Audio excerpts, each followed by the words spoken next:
روزے کی حالات میں سرما لگانا جائز ہے، اس سے روزہ نہیں ٹوٹتا اور روزہ مکروہ بھی نہیں ہوگا، اگرچہ سرما کا اثر اور رنگ حلق اور تھوک میں محسوس ہو۔ در المختار مع الرد المحتار، کتاب الصوم، باب ما یفسد الصوم و ما لا یفسد، صفحہ نمبر 395، جلد نمبر 3۔ ہدایہ، صفحہ نمبر 199، جلد نمبر 1۔ مجموع الفتاوی، صفحہ نمبر 234۔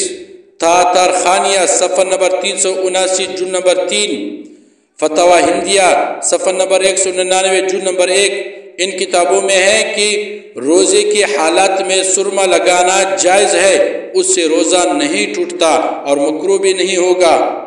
اور دوسرا بات، حالات صوم میں آنکھوں میں دوائی ڈالنا جائز ہے، اس عمل سے روزہ نہیں ٹوٹے گا، اگرچہ اس دوائی کے اثر حلق کے اندر محسوس ہو۔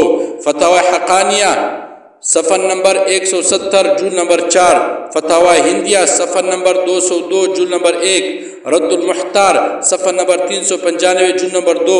فتاوی دارالعلوم دیوبند، صفحہ نمبر 259، جلد نمبر 6۔